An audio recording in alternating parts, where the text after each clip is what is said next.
Well, good morning. I'm going to have a brief introduction now as we get ready to hear our house band play. But I want to welcome you all to the Humanists of Greater Portland meeting here, those folks here at Friendly House and also on Zoom. HGP believes strongly in the freedom of speech, but the views expressed by myself, our band, our speaker, our guests, and our members are not the official views of the Humanists of Greater Portland. You're here at a humanist meeting, and a simple definition of humanism is a non-theist philosophy that is informed by science, inspired by art, and motivated by compassion. We marvel at the wonders of the natural world.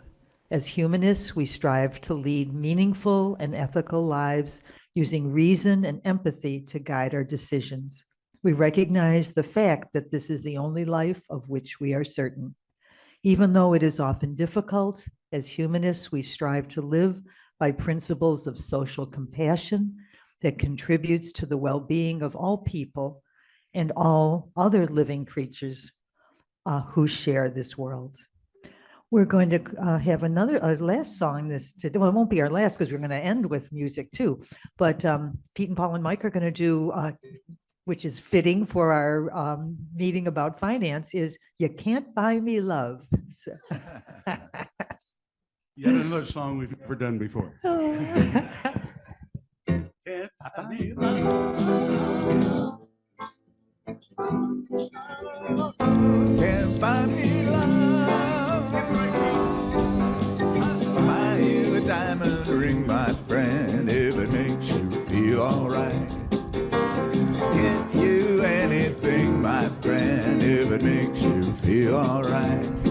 'Cause I don't care too much for money. Money can't buy me love. Give you all I got to give if you say you love me too. I mean, I never like to give what I got, I'll give to you. I don't care too much for money. Money can't buy me love. Can't buy me love. Everybody tells me so. Can't buy me love.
Oh, that was wonderful. Thank you. Thank you so much. Well, you all know Jeremy, but I'm going to formally introduce him. He's going to be doing the presentation today. And I think it's a great way to start our 12th First Sunday, the closing of our 2025 year First Sundays, because Jeremy started this whole thing and was our first speaker. And he's now our 12th speaker. And we've had a real success. And we've got a kid here today, guys. Childcare is, yay. Thank you. Yeah, thank you for bringing your son. That was really sweet. Okay. Well, but now, formally, Jeremy Knowles has a Bachelor of Science in Economics from Gonzaga and an MBA from Washington State in economics. His economics was his bachelor's and an MBA from Washington State. He's a big deal. He really is. He is. I was like, what, Jeremy? So he currently manages the Oregon part of the Oregon Treasury.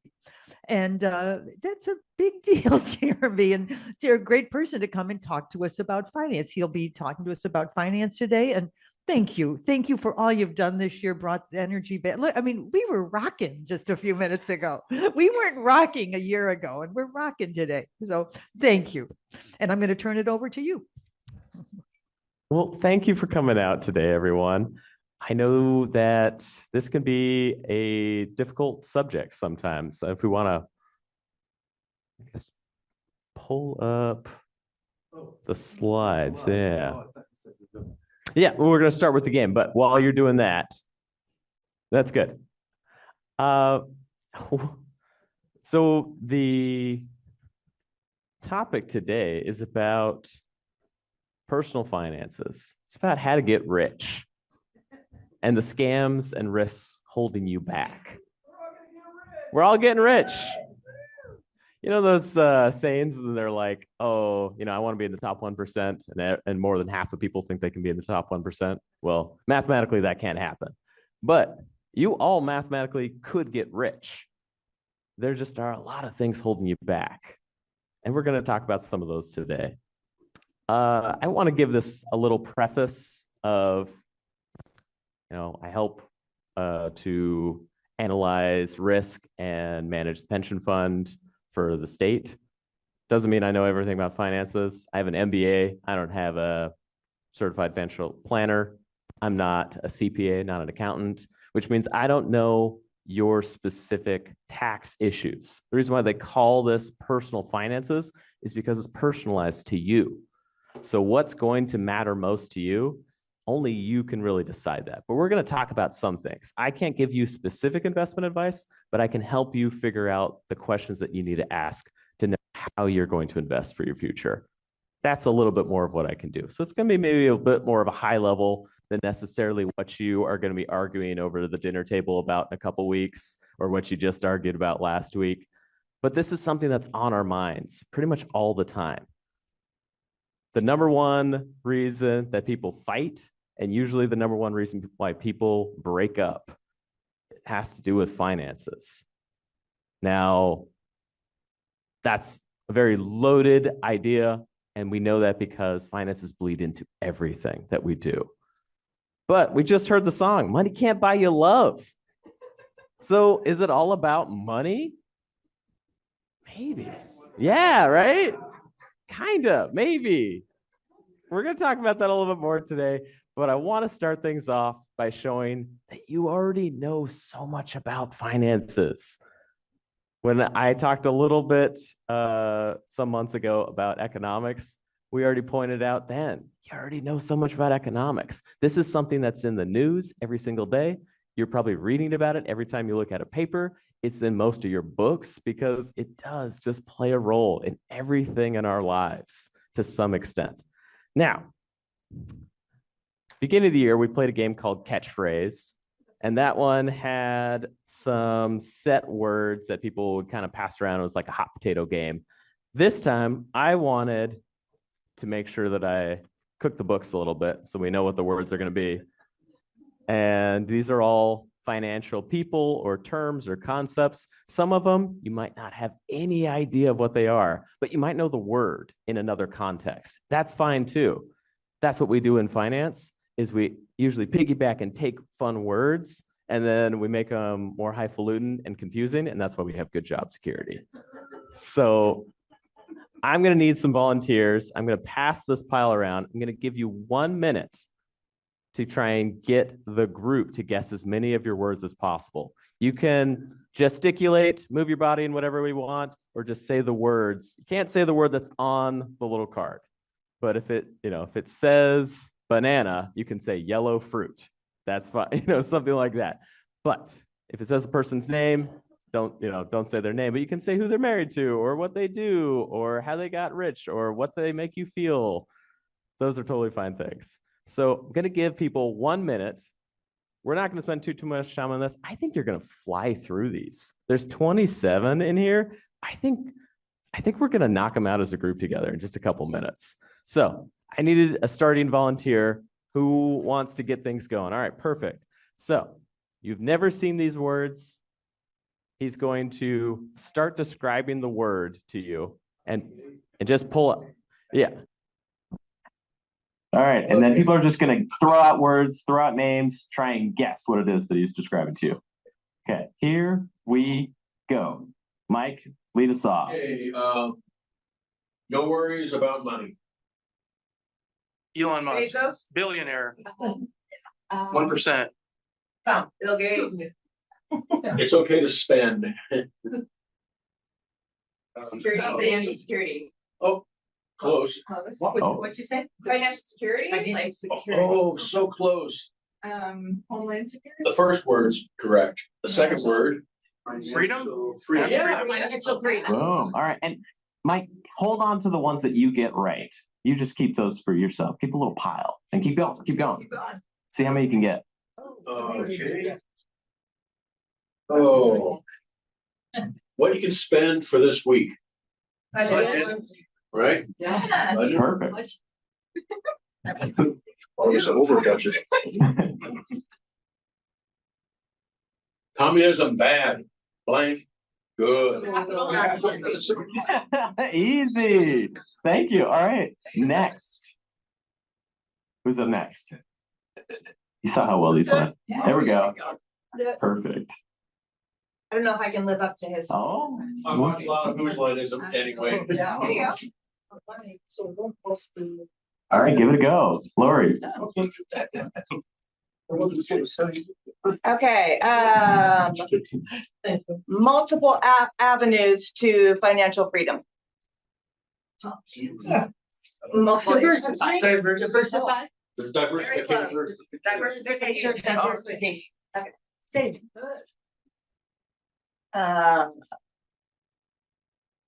Not poor, but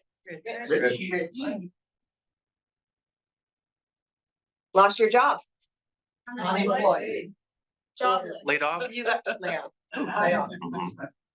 That's- Keep going. Keep going. 20 more seconds. You're doing too well. Not a renter. With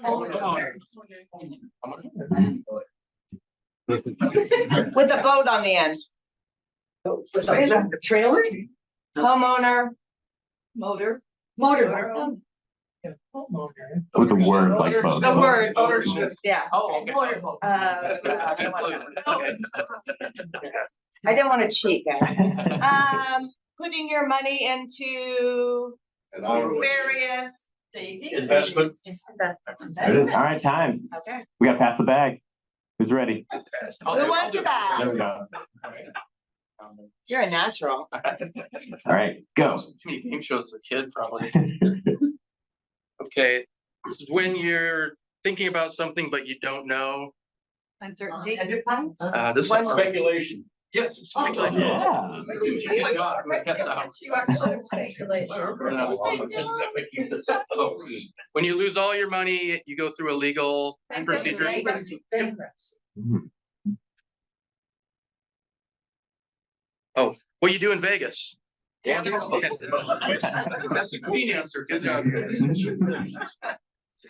Oh, the most hated billionaire. That or Bezos, right? So this is something that's come around in the last few years, and it's like people are putting a lot of money into it, but it's kind of like fake. Yep. I'll do one more. One more. Oh, this is kind of what happened in 2000 and 2008. Market crash? Kind of. Bubble. Bubble. Burst. Or the financial bubble. Yeah. Close enough. All right, pass the pile. I think we got about 1 or 2 more people worth. Come on, guys. Here, I'll give it to you. Come on. You can pass it to someone else. Hot potato. There we go. Spreading the love around. Okay. All right. Buck, is that what that's? Okay, everything you have. Your assets, no, everything. Everything you have. Portfolio. Financial. The thing that you catch fish with. Net.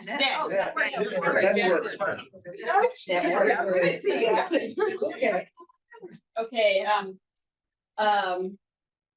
don't know what it is exactly. I'm gonna do a different one. Okay, the person that is supposed to help you with your money, the official advisor. Money man. Your wife. I don't know what this is either, but I'm gonna try it anyway. So you get, women often get one when they're engaged. Ring. Engagement, the kind of stone. Diamond ring. Diamond. Jared Diamond, or, What are these? Jamie Diamond? Jamie Diamond. No, what's Hands. this? Hands, diamond hands. Does anybody know what that? Yeah. Some weird financial concepts, right? Okay, I'm kind of cherry. Get some Gen Zers in here. They would know diamond hands. So this is what you get to do if you're really lucky at 65. Retire. All right, one more. All right. This is a two initials that is the new computer thing that really helps us know. Right. All right, pass the pal one more time. One more person. Here we go. Okay, bring us home. She gets all the ones the rest of us read. I know. The ones that were too hard. Not that one, no, not that one. Oh, boy. Another person with way too much money, but a lot of charitable foundations. Gates. Linda. More tolerable. A lot of times people say you just need to go with the. Cash flow. I forgot. I think you're over that story. I get the whole word.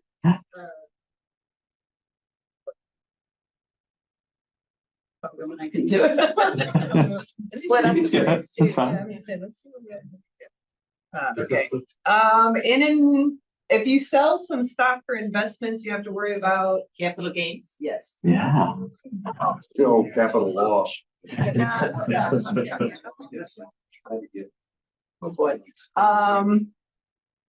If you want to go to a bank and you want to have good credit.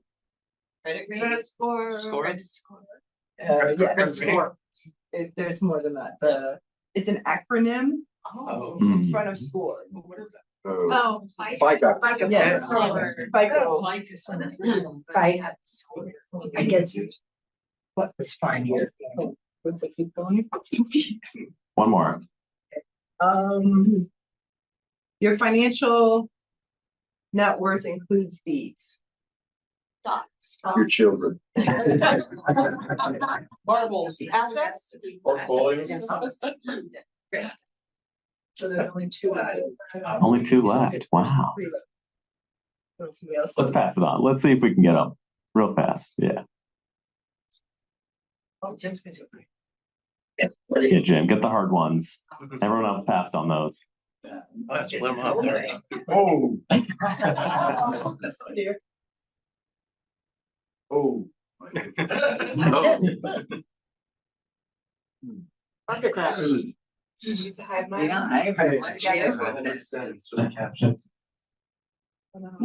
have no idea. It's a toughie. Go for the other ones then. Some are a little tricky. Yeah. See what it is, yeah. It's an acronym. Starts with F. Oh, yes. Yes. Yes. Can't hear. This is, It's in the news a lot. We're not hearing all the words. Yeah. Yeah. Even mine. That's okay. No, good. There have been no words. This one is like an acronym, and more younger people, like we worry about not getting all, I don't know, the opportunities, yeah. Yeah, that's exactly it. FOMO. Fear of missing out. FOMO. Gen Z. So you would recognize that from the expression keeping up with the Joneses. Yeah. The modern term now is much more called FOMO. FOMO, fear of missing out. I see everyone else with all these wonderful things and a lavish lifestyle. These are the tough ones. These are the ones that people pass on. They're the ones that everybody passed. Yeah. But one for me, I don't know. And crying up. Pressure. To. They're tricky. Leverage? Maybe. Yeah, leverage. Leverage. Yeah, exactly. Skylar, bring us home. There's one left, right? Two left. That's FOMO again. Oh, okay, yeah. It's not your assets, it's potential like Liabilities. All right, we did it. Thank you, everyone. FOMO. Yeah. There were a lot of terms that I thought about using for different audiences. This is one that if you are listening to financial news, they're saying it all the time. They also say another one, hold on for dear life. But people are into the acronyms. They like acronyms for everything.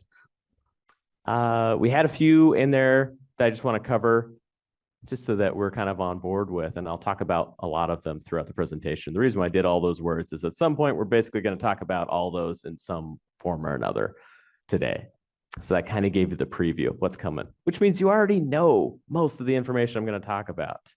You just might not know some of the nuances, the details. Like, how do we get rich? It's the same thing with how do you get fit? When I talked to you in January, we were talking about our goals, setting New Year's resolutions. At high level, we all know what we're supposed to do for our health.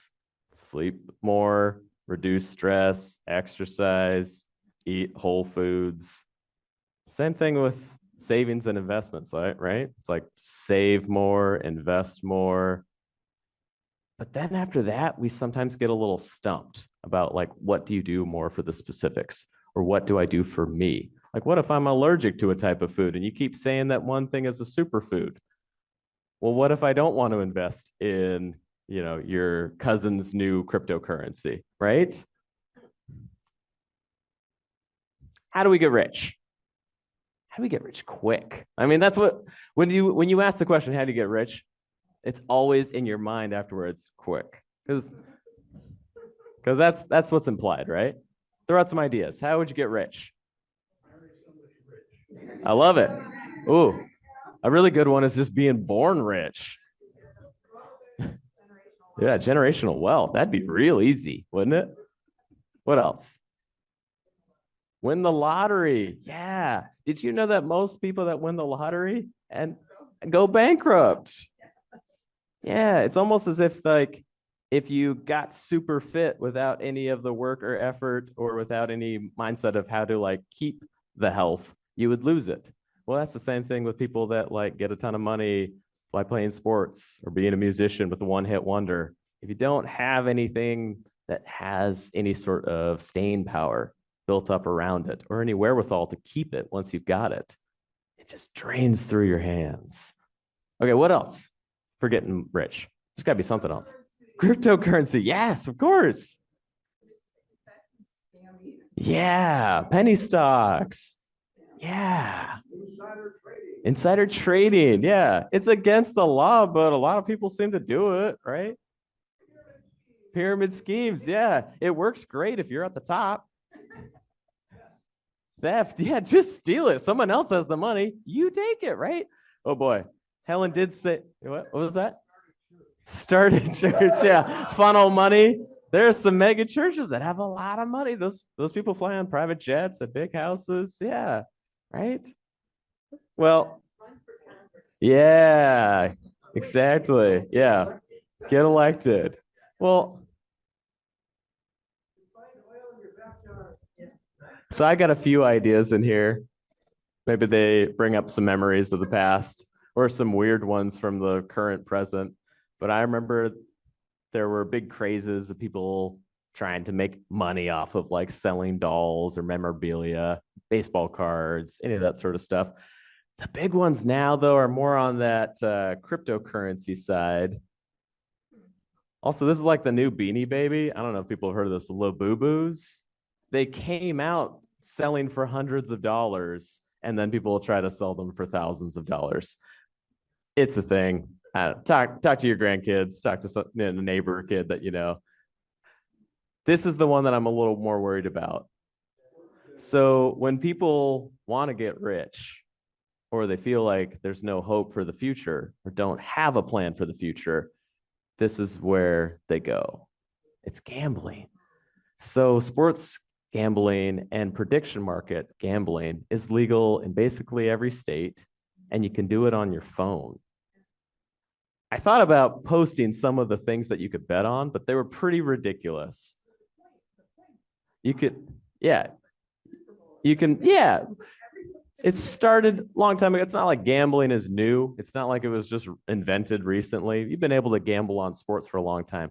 The change now is that you can gamble on any sport and any part of the sport and have these like side parlay bets of like, yeah, they're going to win the coin flip. They're going to score 27 touchdowns and they're all going to wear orange shirts at halftime.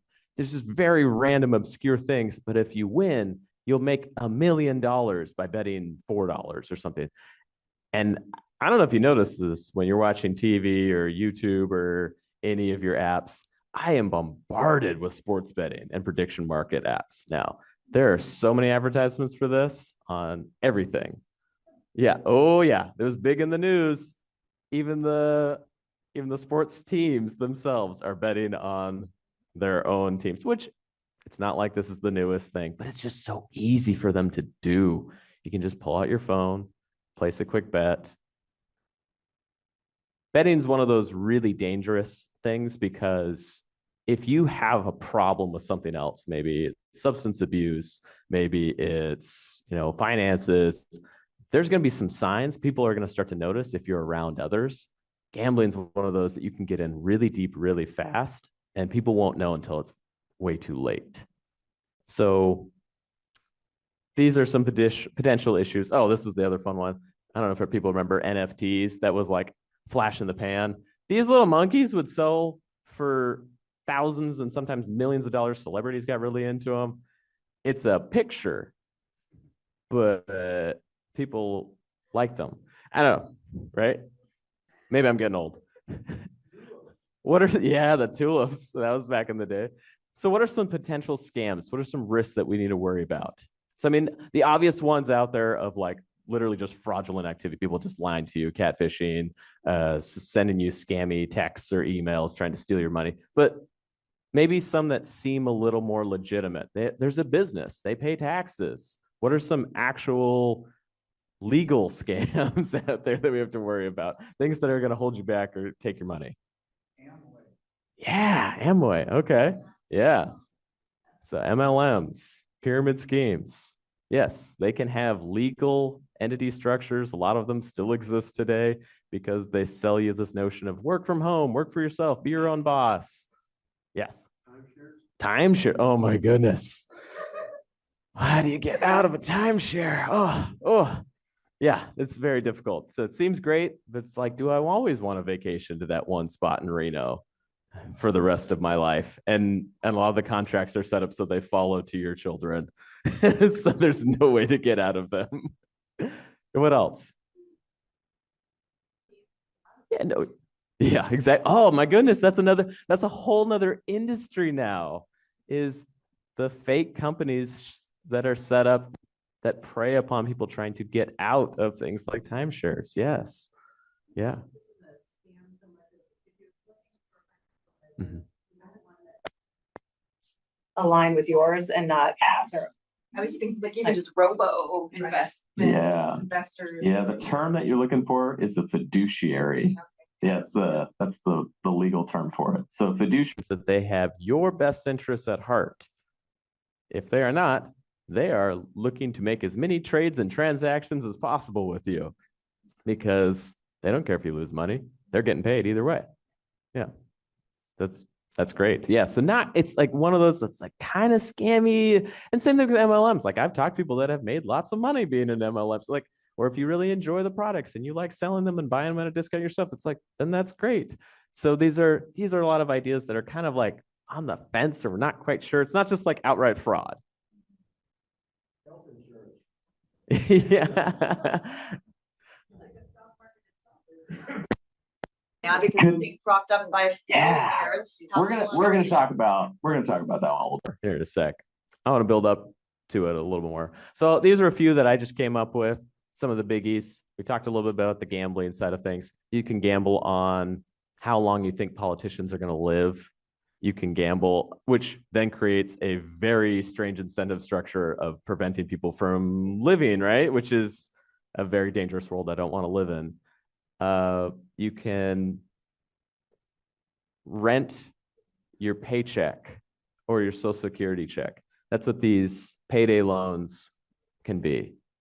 So for people who desperately need money now, you can vouchsafe, put up collateral of your paycheck, and you have to like funnel it through this company, and then they will give you small amounts of it to live off of.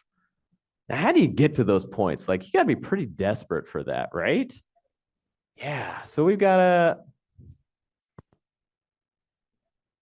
go on to this other concept just for a moment. This isn't mostly the talk. We're mostly going to talk more about being rich because that's more fun. But we got to talk a little bit about credit. All right. So credit is something that if you don't have, you're really going to wish you had. And why? I mean, we talked about the FICO score. So that's the most common credit signal that people use, but it is a signal that shows how reliable you are financially, that you'll pay back your debts. Like, we'd all love to just be able to go to a handshake agreement and say, yep, that sounds great. We're going to trust you and you'll pay us back. It'd be wonderful. Now, since they don't trust you right away, you have to build it up over time. That makes sense, right? If you don't have a good credit score, you can't even access certain loans. You can't even necessarily get a mortgage. You might not be able to get the credit cards that you want that have better cashback rewards or miles for free airfare, those sorts of things. So you're stuck with the ones that pay exorbitant interest, have annual fees, and give you nothing. Lower costs, like you can get lower rates. We know that, but also insurance might make you not pay as much for collateral. You might not need to pay as high in deposits for services like utilities or cable, internet's being set up. Financial flexibility. Having credit can afford you the opportunity to not pay it all today, which makes you more and more desperate for those things like the payday loans or cash advances. And this one's scary. Some people don't know about this, but if you encounter this, it's really terrifying. If a job prospect that you were interested in does a financial background check on you, they can deny you the job because they don't trust you. Also, you can get denied a rent. You can get denied housing if your credit score isn't good enough because they don't think you're going to be able to pay your monthly rent. Real fast, we're just going to show how do you build your credit? Some things you probably already know about, right? I mean, pay your bills on time or early sort of thing, right? You know, when it's due, if it's due on the 20th, then you make sure you pay it by the 19th sort of thing. Payment history, that's the biggest one. It's 35%. Pay your bills. Easier said than done. Sometimes you're desperate. Sometimes you have to, push it back. You pay the minimum amounts so that you don't damage your credit because credit histories haunt you for a long time, up to usually about 7 years. So if you miss a payment or you have some issues with your history, they can look back and see your history for at least 7 years. This other one, credit history, the longer your time with someone, which makes sense, like with your friends, you've got some friends that are friends from middle school, elementary, they've been with you through thick and thin for 30, 40, 50, like all the years, you can always count on them. Same sort of thing with your credit history. They can look back into your past and see, oh, we've had a relationship with this person for so long. We know that they're good for it. It builds up your credit. This one, some people don't know about, the amount owed. So like if you have 5 credit cards and a mortgage and a student loan and a boat loan and a car loan, your utilization looks like it's really, really high. Like you have a lot of credit, which can be good. It means a lot of people trust you with money, but then you're also maxed out, which means you're really desperate. So that desperation, they see that number and it looks really scary for potential credit issuers. Credit mix, this one doesn't matter as much. It's only 10%, but just the types of credit that you have. Installment loans, so that's like a mortgage or student loan, versus revolving, which is like a credit card. And then new credit. So when people talk about don't just try and go out and get a bunch of credit cards and then right after that go look for a house mortgage, it's because of this. So if you just opened up 5 credit cards, that does damage your credit history momentarily for like, some months. It's a little ping that says this person could be risky. Now, that doesn't mean that you can't open up a credit card or get a loan every once in a while. But if you get 5 store credit cards and then you try to go for your mortgage, your score is going to be a little lower and you're going to be flagged as a potential risk because it looks like you are so desperate, you need money right now. All right, let's move on. Let's talk about investments. Let's talk about money. What is money? We talked a little bit about it in the game, but money is a medium of exchange.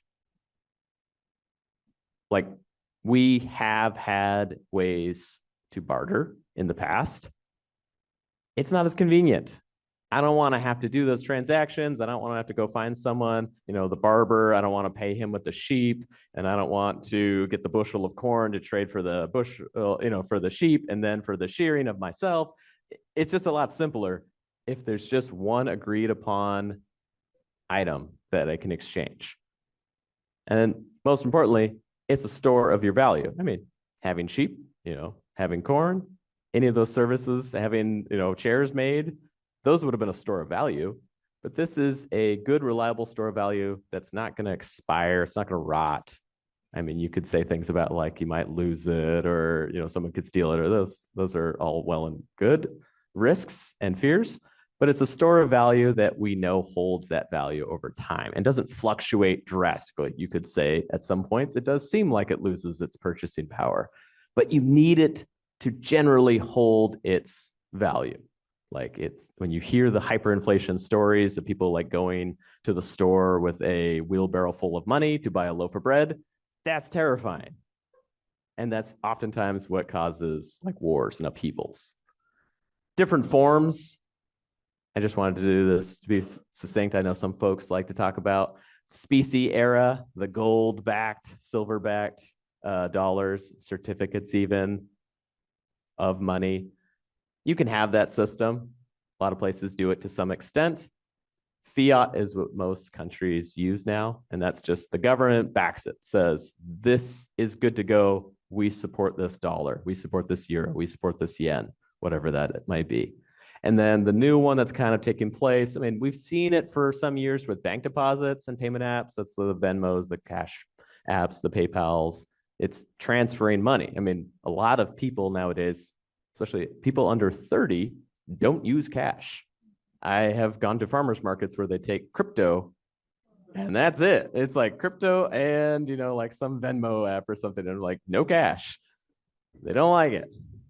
One of the old adages that I used to give for recommendations to people was if you have issues with credit cards not feeling like real money, well, then only carry cash.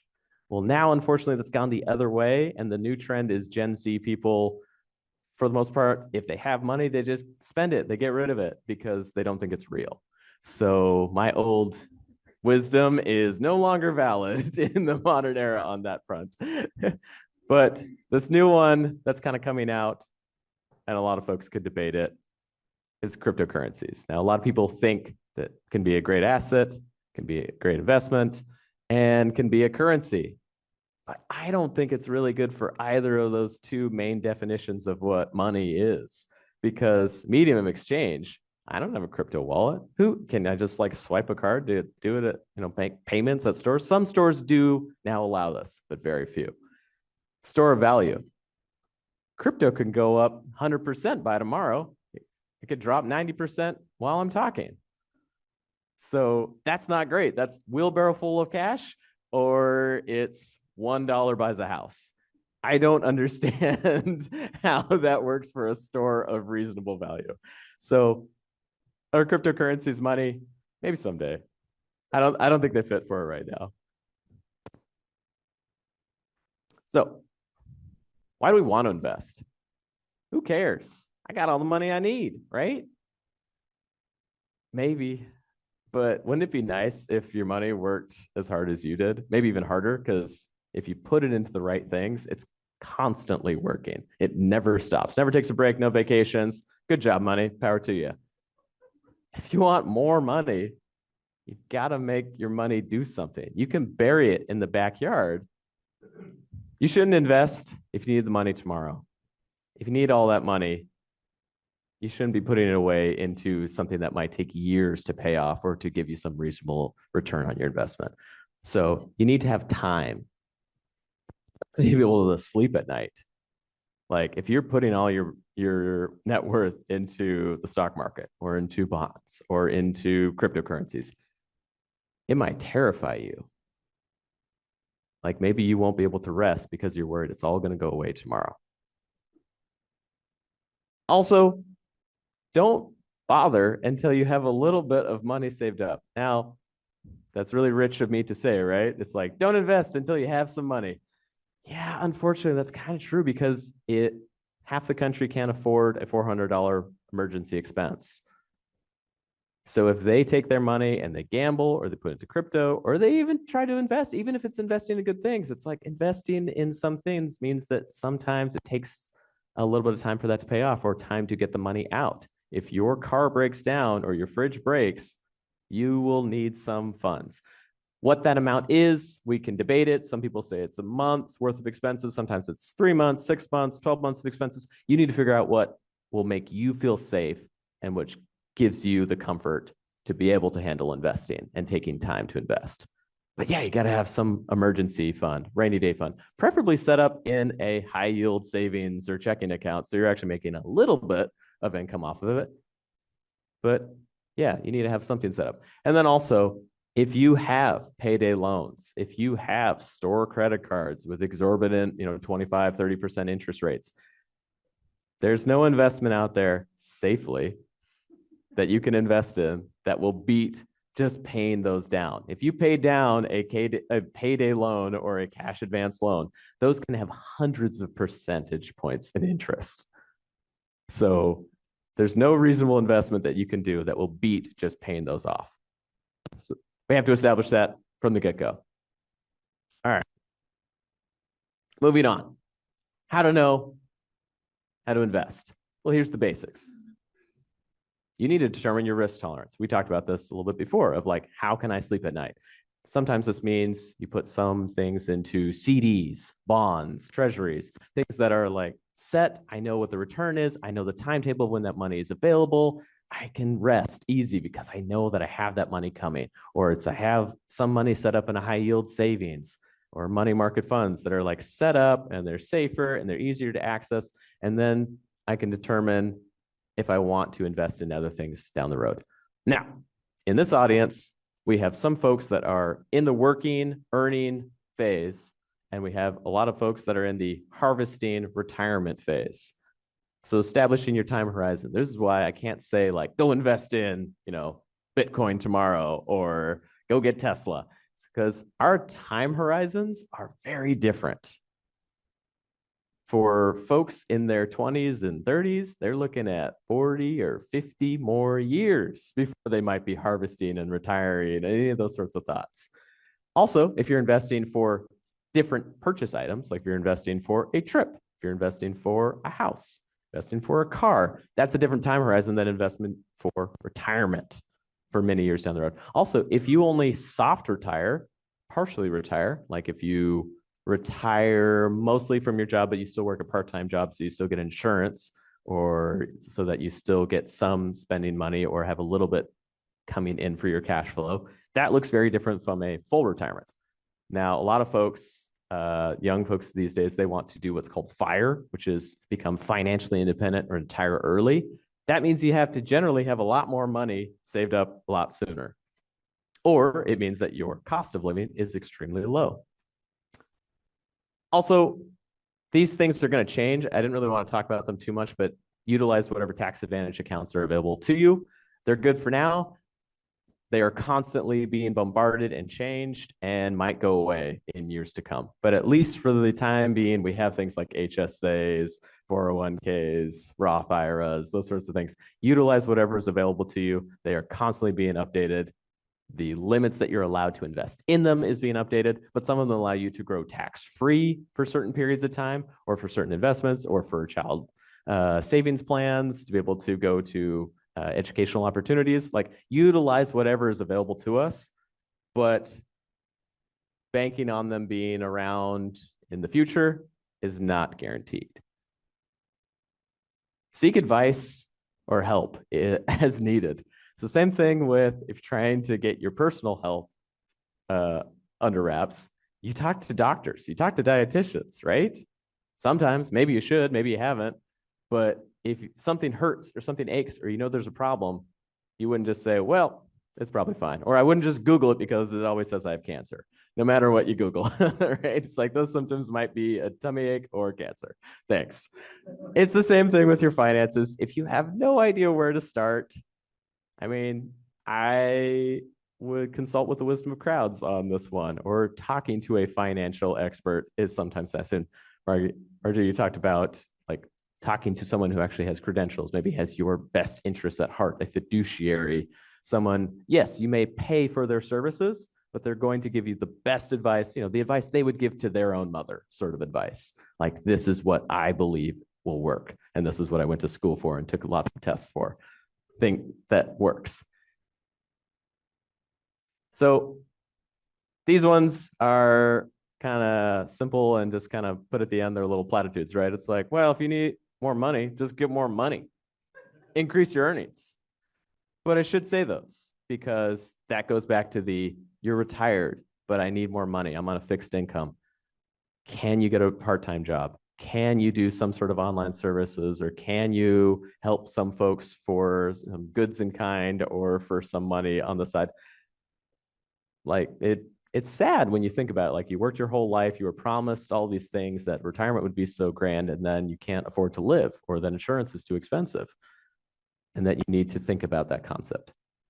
Because this other concept, decreasing your costs, your living expenses, some of that you can do in the short run. It's like, well, no filet mignon. Okay, we'll switch to beans. Eating out used to be kind of inexpensive, like eating fast food. I think it's way more expensive now than just making a meal at home. So that more is just the transfer of time, and because you like the taste of it. But I don't think it's cheap anymore. It's fast food, it's not cheap food.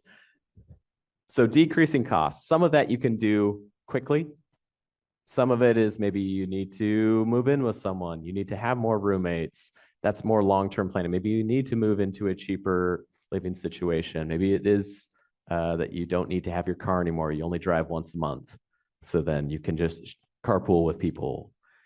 Those are longer-term questions that can be consulted and considered. But yeah, that's the rub of it, right? Somehow increase your revenue or decrease your costs, or some combination of both.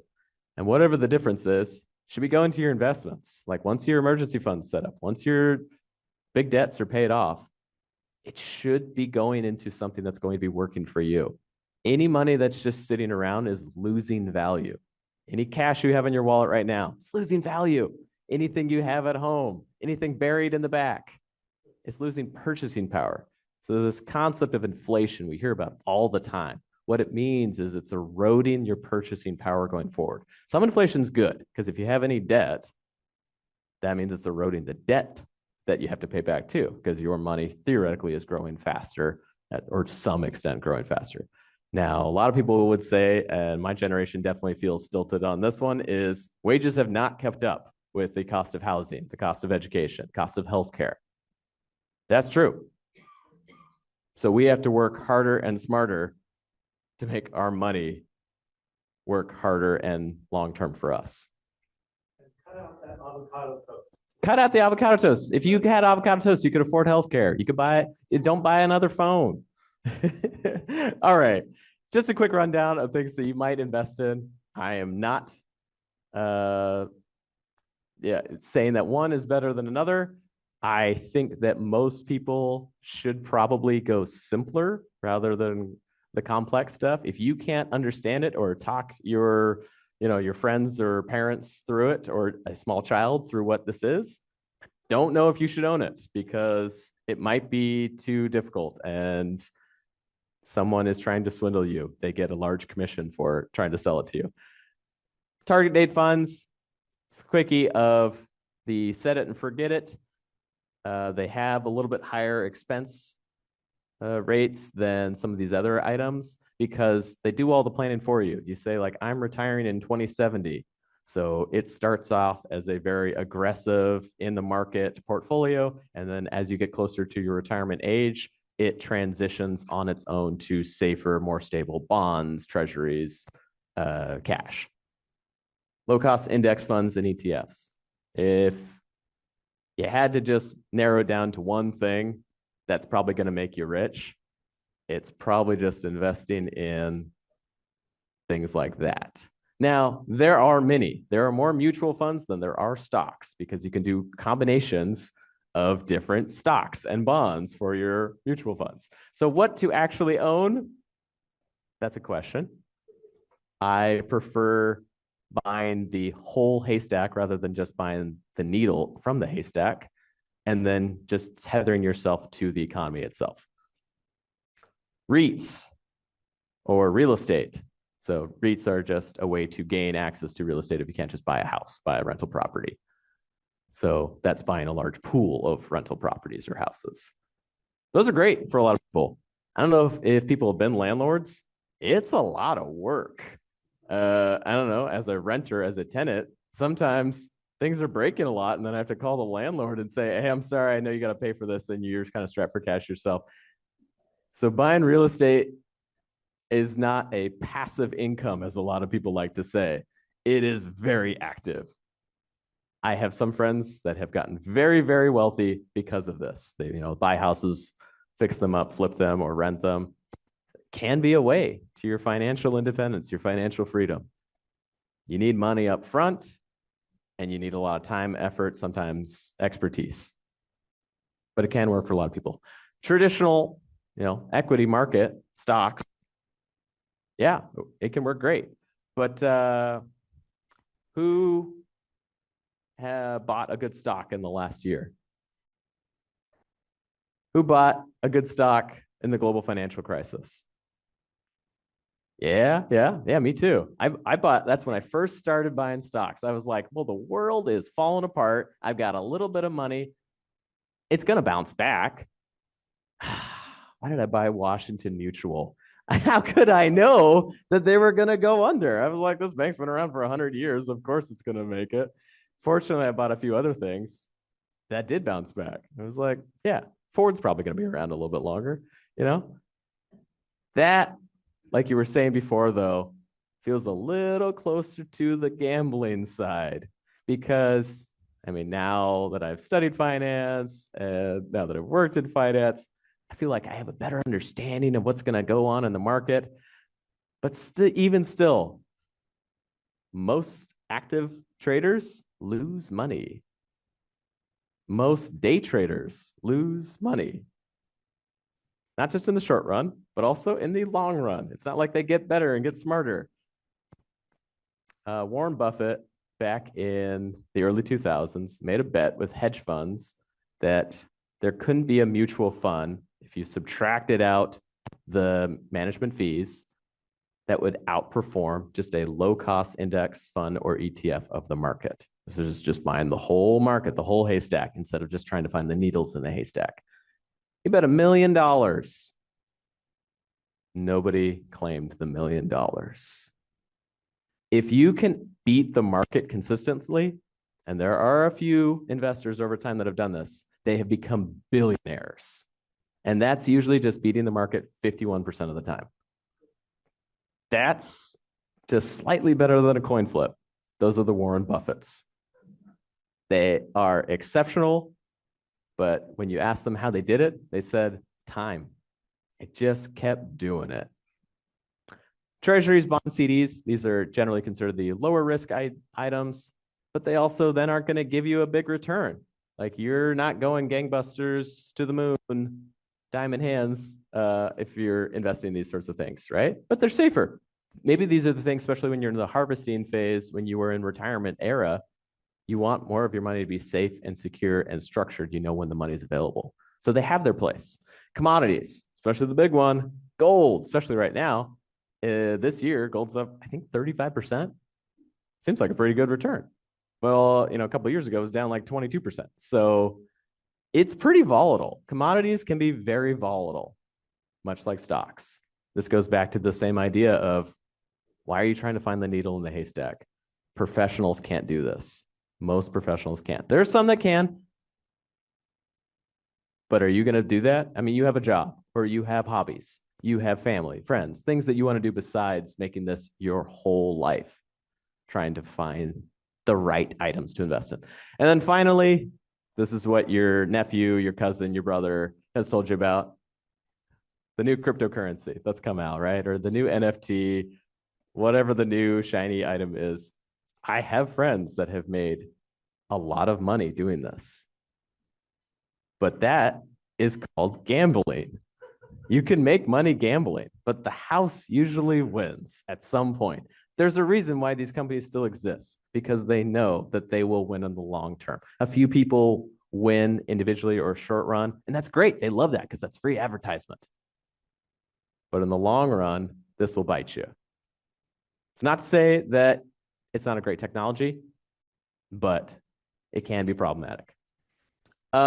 Just really briefly, I'm going to fly through some slides here. What's a good rate of return? The average market rate is usually somewhere in like the 7 to 10% annual returns. There's different portfolio makeups that you can get. These fluctuate all the time. This is just for a 20-year period. So don't think that this is always going to be the case, because cash during that time was almost 0%. Now it's closer to 4%. That's like high yield savings, basically, is cash. The average investor, though, always does worse than if you invested in like a broad index fund or ETF. And that's because, why? Because they're timing the dip. This is why sometimes it's really good to have a financial planner. Like, even though they cost money, it's because they can help you prevent yourself from making a really bad mistake. If you buy when it's high, that's that FOMO, the fear of missing out. You're keeping up with the Joneses. Everyone else is buying it, so it seems like a good time to invest. And then it goes down, and then you get scared. You sell at the bottom. That's when you realize those losses. So the good advice is dollar cost average into it. Make a plan, invest whatever it is, monthly, 6 months, every year, whatever the amount is, whenever the time structure is, keep doing it. Don't try to plan when the market's going to do whatever it's going to do. How to be a millionaire. I'm running low on time, so I'm going to just move through this. But the latte a day, I used to hate this example, but then I checked the math and I was like, darn, it actually works out pretty darn well. So if you were to go to a coffee shop every day when you did have coffee that was super cheap at home, if you invested that same amount, sure enough, after 43 years of the latte a day, you would have been a millionaire. Darn, it was that simple. Just don't go out. Versus if you invested it at the rate of the average investor, which is way, way lower, and trying to time the dips, it's not worth nearly as much. It's still worth something. So maybe you can skip a few lattes a day, right? But it's not to say that you can't have coffee. It's not to say that you can't enjoy nice things, that you can't treat yourself. It just means come up with your plan for how you're going to invest. And there has to be some money set aside for those investments. Once you know what those are and you're working towards your goal, then it's fine. Then the rest of the money is for play, is to be given away. That's fine. Is the bubble going to burst? AI, everyone's invested in it. Yeah. They do. They do that. There's always dips, there's always crashes. It's part of the process. So if you think you can time the market, so you're better than most of the professional investors out there. These are all the times when the market crashed over the years. Most of these were unforeseen, or people foresaw them too early, like the dot-com bubble. People were calling for it in the early 90s, mid 90s. It was like when it barely even got started. And then it ran for 3, 4, 5 more years. The financial crisis of 2008, people were calling for it. They knew we were in a bubble back in 2005. So why do we want to get rich? I mean, I'm sure you have a lot of different ideas of why you want money. These are some of the big ones that I was thinking of. But ultimately, it comes down to your comfort, your security. Like, it's really terrifying not to have money. It's really frustrating to be worried about finances all the time. Maybe you want to be able to buy yourself nice things or buy someone else nice things. It feels great to give. We are in the season of giving now. Maybe you want to retire someday. Maybe you want to travel the world. It's hard to travel with no money. You can travel cheaper than some ways, but you need some little seed money. Maybe you want to be able to help out your friends or family. Maybe you've got loved ones that are sick or that need assistance. It's hard to do that if you don't have that support for yourself first. Ultimately, financial freedom to make the decisions that you want for yourself, to make those choices. That's what it all comes down to, is those choices. To be able to say, I want to keep working because I like my job or I like what I do. It's my purpose, but not because I desperately need that paycheck. If I miss it, I'm out on the street. What's holding you back? There's a lot of things. These are all kind of like tied together to maybe some of the stress comes from comparing yourself to your more financially successful friends or relatives, like keeping up with the Joneses, the FOMO. Like, why am I not living this lifestyle that they're showing on social media? A lot of it's fake, or a lot of it's debt financed. Or maybe they are just ballers. They're great. They got lots of money. That's not your situation. And also, is that necessarily what's going to make you happy? To live someone's partial life, you have to live someone's whole life. Do they have the relationships that you have? Do they have the friends, the family, the community, the support that you've built over your lifetime? And if you don't have those things now, what's stopping you? Maybe that's what you should be a little bit more focused on, because those play into the stress while you're not sleeping well at night. Those play into your health. Not spending time with others, not being social, is now equivalent to smoking 2 packs of cigarettes a day. The long-term identifier, if you're going to have a healthy and long lifespan, is if you have a good, strong social network. That doesn't necessarily mean a spouse, but it means friends, like real meaningful relationships. And it can be community support. That's it, right? That's the name of the game. Also, doom scrolling, technology. They make their money by getting you hooked. They have behavioral psychologists working around the clock trying to figure out how to get you more hooked. How do they do it? Usually with this: politics, enragement, fear. So, what many people think will bring them happiness. This is kind of maybe more of a naive sort of view when you're young. Money, prestige, possessions, nice stuff. What the science actually shows is you want comfort and freedom. You need some money because it's really nice to be able to go to the doctor and not worry about whether or not you can pay for the bill, to be able to buy the food without putting some items back at the register. Having meaningful relationships, that doesn't necessarily mean that you're always going out to fancy restaurants with your friends, but maybe it's that you can treat someone to a coffee. Maybe it is that you can go out to the movies. But meaningful relationships don't need to spend a lot of money either. Spending time with people is the part that matters the most to them. That's the part they're going to remember too. Paying for experiences is something that's going to last a lot longer than possessions. Now, that being said, getting like nice technology, a nice TV or something that can build meaningful relationships and experience because you bring friends over for a movie night.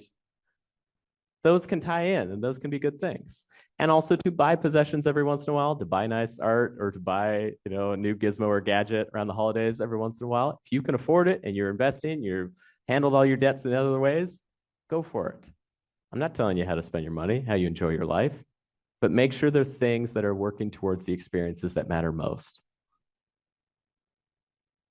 Okay, we're in the last inning here. 6 tips to remember. Check your accounts regularly. I am shocked by the number of people that I talk to that never check their bank statements, never check their credit cards. I don't know about you, but I have caught errors before. Sometimes they're little and sometimes they're fraudulent activity, but I catch an error in my accounts maybe once a year. So I check maybe a little too often. I don't know. I check every month just because I am worried about that because I do see credit card fraud, pinging transactions, people testing cards. It happens a lot that people steal your credit card information. I have seen errors in my banks. Sometimes they'll just charge me a random fee and then I have to call them and be like, why'd you do this? And they're like, oh, whoops, sorry, we'll take that right off. That would have gone unnoticed. They just gave me another $10 fee. I'm like, why did they do that? Don't check so often that it's causing you to lose sleep. Some people check their stock portfolio every day. Are you retiring tomorrow? Are you pulling all your money out tomorrow? No. If you're retiring in 10 years or 50 years, leave it alone.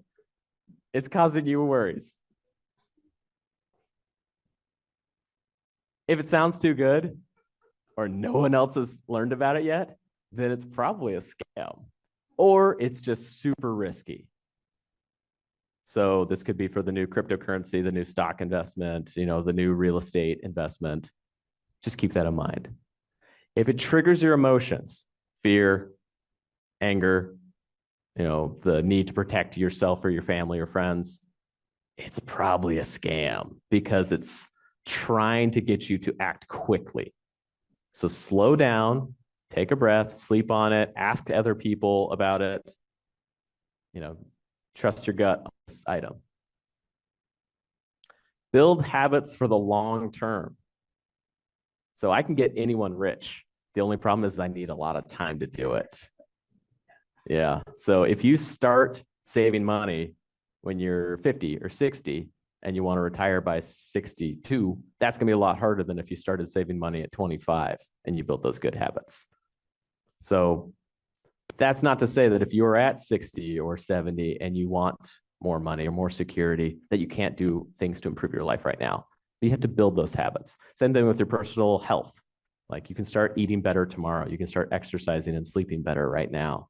Those things will make your life quality improve. Finally, right? We got diversity. Diversify across your assets. Don't invest in one stock or cryptocurrency and hope that it's all just going to shake out. They could go bankrupt tomorrow. The CEO could embezzle funds the next day, and then the company goes bankrupt. Time in the market always beats timing the market. And I was going to put more slides in here, but we were running out of time already. But I wanted to show that if you always bought at the worst times in the year, for your dollar cost averaging once a year investment into the market, you still beat almost every performer in the market. It doesn't matter as long as you have the time to weather the storms. If you have 40 years, it doesn't matter. Those little blips from the downturns aren't going to be a factor. But if you're always timing the market, you're taking your money out and being afraid of it and not wanting to invest for the long term, then it will be problematic. So the resources for folks, I read a whole lot of financial books. It's kind of my life. I listen to a lot of podcasts too, but I didn't want to have too many slides about some of these. These were some of the books that I thought would really help. Psychology of Money is a book that will help you kind of break down what it is about money, your stigmas, your preconceived notions that make it seem that money is the end all be all, why it's so important to you and why it's mattered in your life and your family's life so much. A little bit less on the investment side. The next one, Simple Path to Wealth, I think is just one of the most straightforward books about simple low cost investing and index and ETFs that I think should be required reading because it's very easy. A lot of financial professionals will make it seem like it's very difficult and that you can't do it without their help and paying them a lot of money. It's not that hard for a lot of the simple stuff. Now, if you have living trusts, if you have people with disabilities that have different services and stuff, yeah, things do get more complicated. If you have a lot of dependents in different situations, yeah, your accounting situation is more complicated. If you have lots of companies pass through income streams, S corps under your name, okay, that's not the simple path anymore. That's fair. That's when you talk to professionals. Algebra of Wealth is a book that I love Scott Galloway's podcasts and his books. This one addresses a little bit more of just like the simple nuances of really investing in the market. He does, for the most part, talk about simple path sort of information of low cost index funds, but he also is a little more real with it. And he says one of the best things that he ever did to learn about the market was to invest in some bad stocks early on in his life. I did the same thing, invested in a company that went bankrupt the next year. And then I learned a whole lot about the market. And the whole time that you're watching that roller coaster ride go down and then crash, you are learning and grappling with the information as it's coming forward. And then you make smarter decisions going forward, especially when you do it early on. You have a lot of time to bounce back from it, and you probably didn't put a lot of money into it. So he's a lot more realistic about not where money should be, but where money is for your life.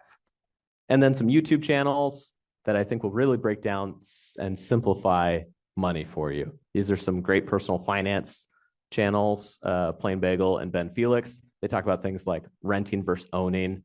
I love their videos on that, like when it does make sense. And then the types of investments that work best for you. How money works is a little bit more on the historical view from the past. And also he links it to whatever historical trends are going on right now that we've seen before or that are going forward that are changing the landscape. Final slide. I know we're running long, but that's the way it goes, right? We can talk about this all day. This is my life. This is what I do. And I know I haven't addressed all of your issues today. We definitely won't be able to do that. But this is where I think it really comes down to the finishing touches. There is no enjoying the possession of anything valuable unless one has someone to share it with. This is, from Seneca on the views of being a Stoic. So Stoicism is about temperance, about understanding. And being happy with your situation as is. What's controllable? Not constantly looking outward, but looking inward and seeing what I can do to enhance and improve my own life. But at the end of the game, even though Stoics are all about what's internal and what's bringing them happiness from within, even he's acknowledging that it doesn't mean anything if you don't have people around you, if you're not surrounded with folks that love you and that you love. And then final quote, this is a quote from Warren Buffett, one of the great investors, who basically just tells you to invest in low-cost index funds, even though that's not how he made a lot of his money. But he says, basically, when you get to my age, you'll really measure your success in life by how many of the people you want to have love you actually do love you. I know many people who have a lot of money, and they get testimonial dinners, and they get hospital wings named after them. But the truth is that nobody in the world loves them. That's the ultimate test of how you have lived your life. The only way to get love is to be lovable. The more you give love away, the more you get. Man that's lived in the same house for over 30 years. He's one of the richest men in the world. Yeah, he bought in like the 70s for like $10,000. Yeah. So thank you, everyone. I know we don't have a lot of time for questions. I knew that we wouldn't, just because this was going to be a subject that people have very personal questions for. And sometimes they're relatable to others, and sometimes they're not, and that's okay. But we can find each other afterwards. You can find me at another time. This is to be the start of a conversation, not the end of it.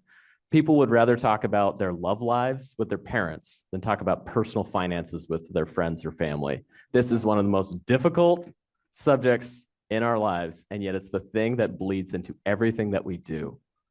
So it shouldn't be that way. So please engage me, engage others. Let's talk about this. Let's open the dialogue. Thank you, everyone. Oh, when you take that jump, you don't fear the fall. Oh, when the water rises, you build a wall. Oh, when the crowd screams out, they're screaming your name. Oh, if everybody runs, you choose to stay. Oh, that you fall in love and it hurts so bad. Only way you can know is give all you have. Hope that you don't suffer, but take the pain. Hope when the moment comes, you'll say, I did it all.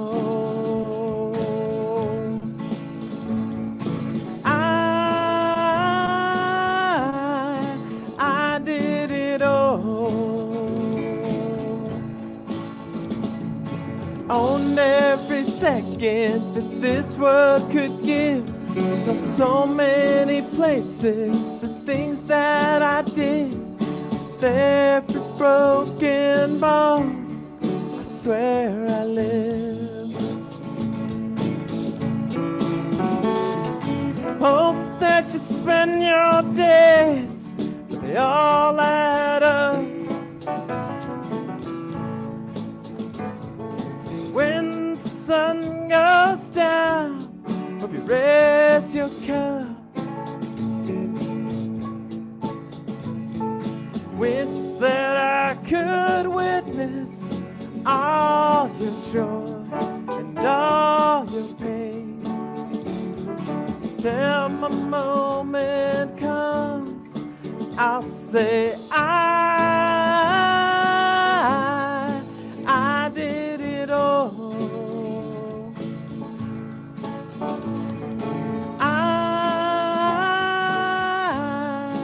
I did it all.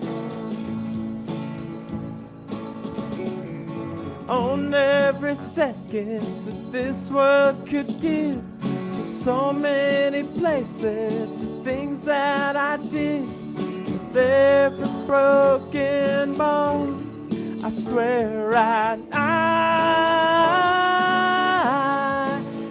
did it all.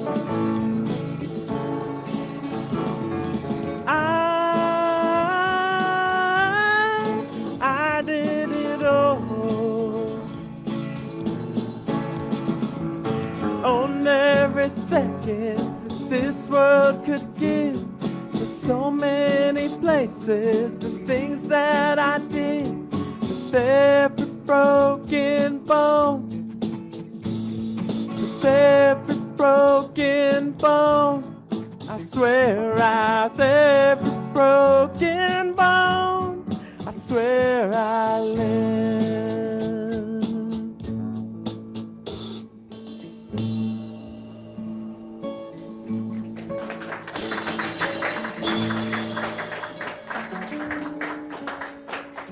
And finally, the last and very short song.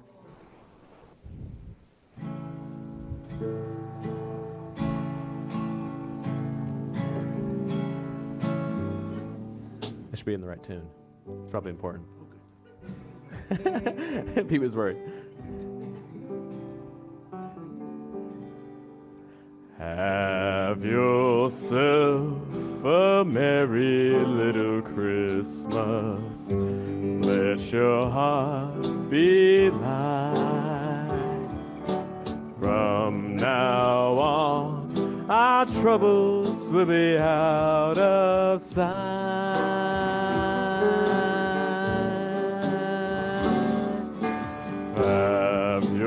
yourself a merry little Christmas. Make the Yuletide gay. From now on, our troubles will be miles away.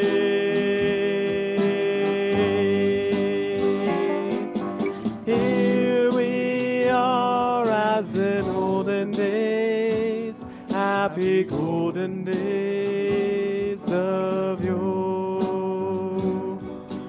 Faithful friends who are dear to us, and they're near to us once more. Through the years, we all will be together if the fates allow.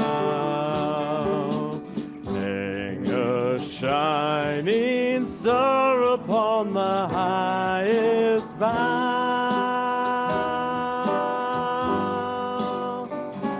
and have yourself a merry little Christmas now. Merry Christmas, happy holidays. Thanks for coming out today, everyone. Thanks for being a part of this wonderful community. We can't make it happen without you, so thank you.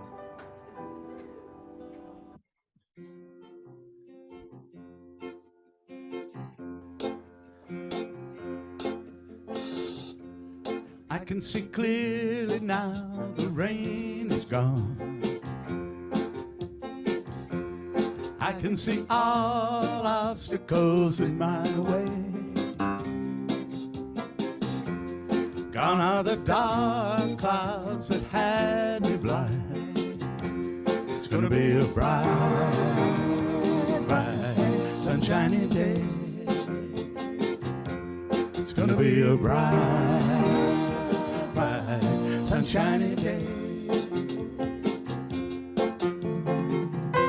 I think I can make it now, the pain is gone. All of the bad feelings have disappeared. Here is the rainbow I've been waiting for. It's gonna be a bright, bright, sunshiny day.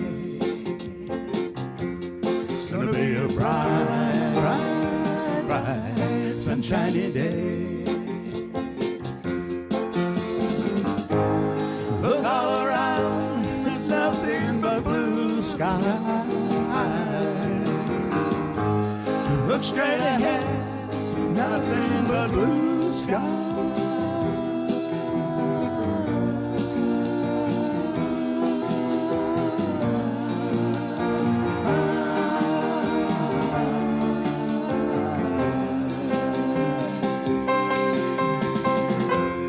I can see clearly now, the rain is gone.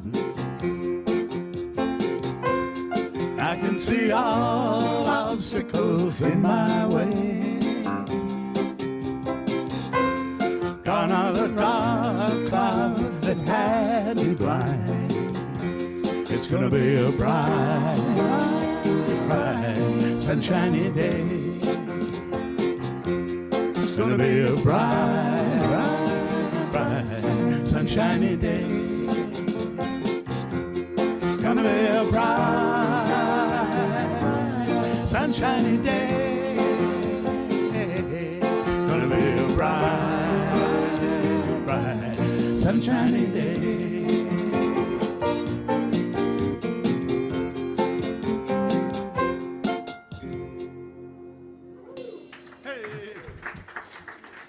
It's a lie, of course. Sunshine somewhere. Not even on my shoulder. That's the planned part. What else we got? How about Josie? We'll get Hank up here pretty soon.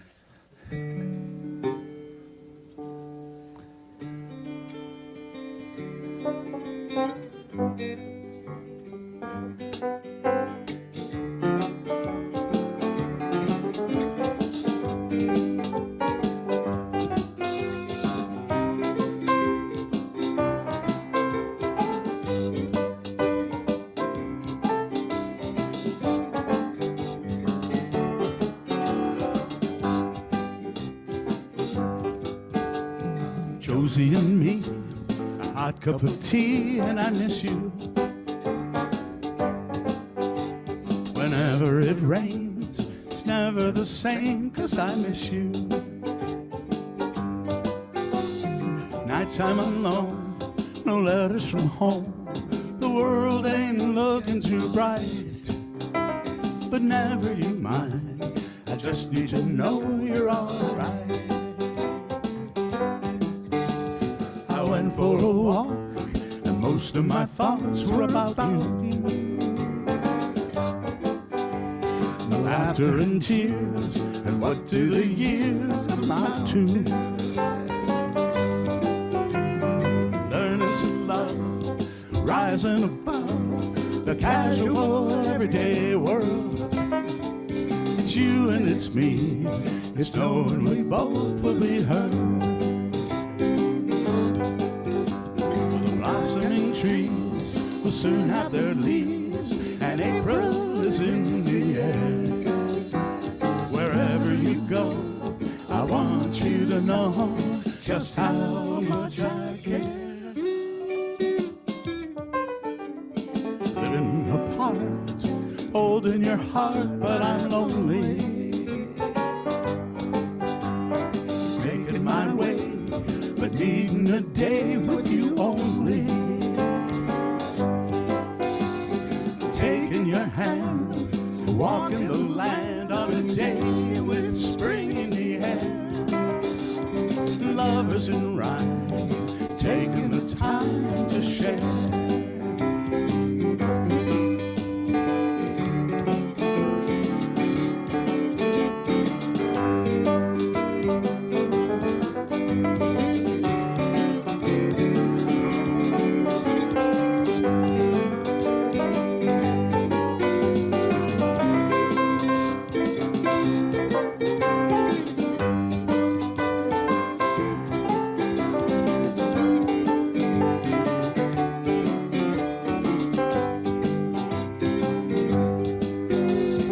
Blossoming trees will soon have their leaves, and April is in the air.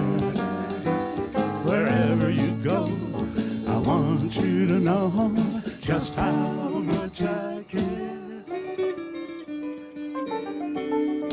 Josie and me, a hot cup of tea, and I miss you.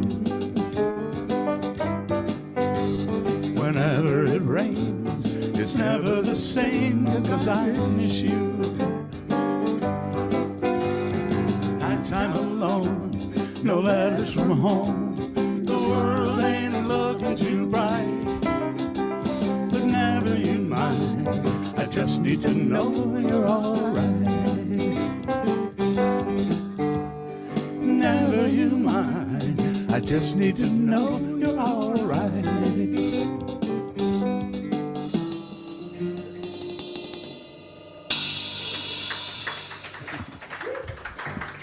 I'm hoping you have something over there. It's all change.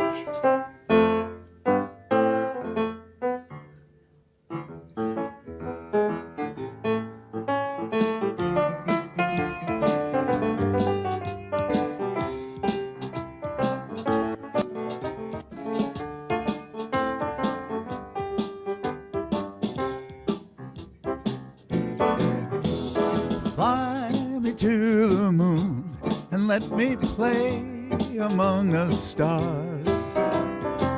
Let me see what spring is like on Jupiter and Mars. In other words, hold my hand. In other words, baby, kiss me. Fill my heart with song and let me sing forevermore. You are all I long for, all I worship and adore.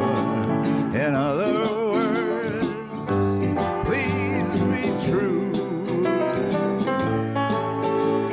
In other words, I love you.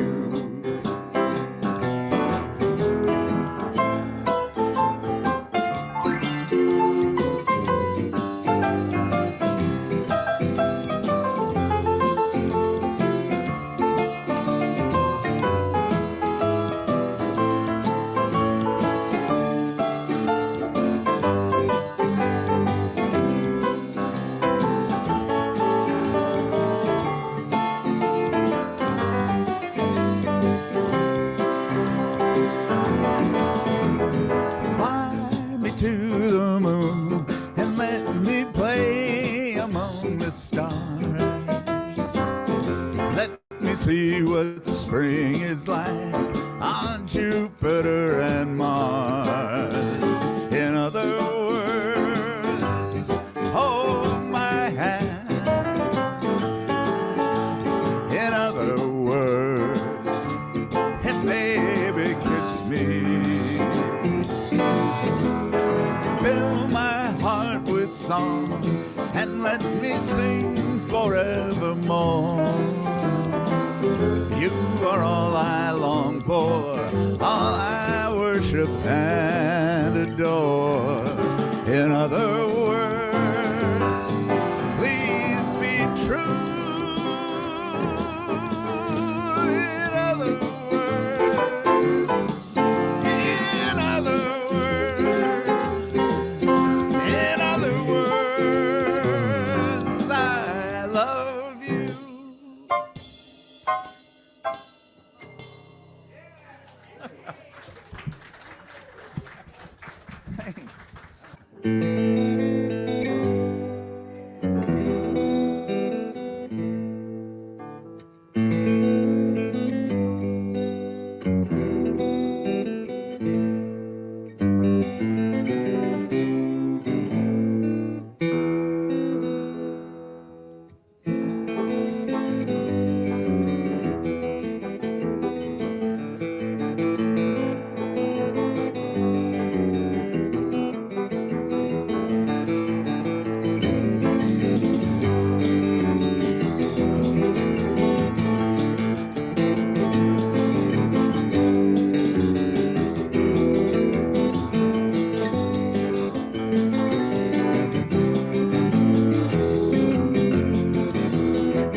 An old cowpoke. Oh, no, wait. I forgot. I'm going to need help. I'm going to need help with this song. So here we go. This is what you all have to do. All right, here it's going to come. E-P-I-A, E-P-I-O, ghost riders in the sky. Now one more. Give them a chance one more time. All together. Yippee-yi-hey, yippee-yi-oh, ghost riders in the sky.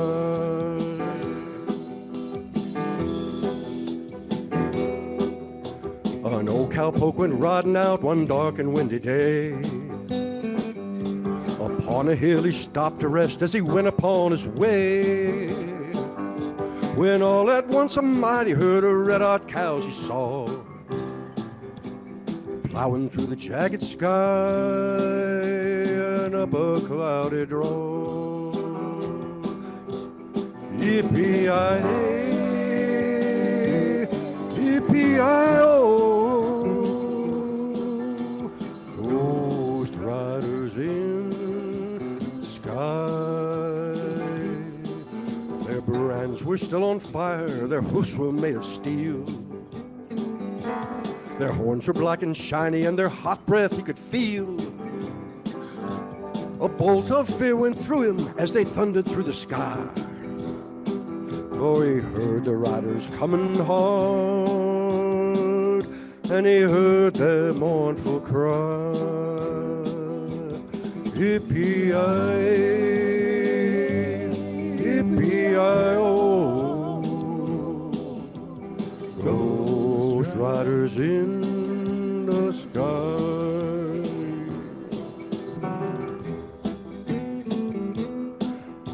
Their faces gaunt, their eyes were blurred, their shirts were soaked with sweat. They're riding hard to catch that herd, but they ain't caught 'em yet. They're bound to ride forever on that range up in the sky, with horses snorting fire you can hear as they ride by. Yippee-yi-hey, yippee-yi-oh, those riders in the sky. The riders loped on by him, he heard one call his name. If you want to save your soul from hell riding on this range, then cowboy, change your ways today, or with us you will ride, trying to catch this devil's herd across these endless skies. Yippee-yi-hey, yippee-yi-oh, ghost riders in the sky. One more time. Yippee-yi-hey, yippee-yi-oh.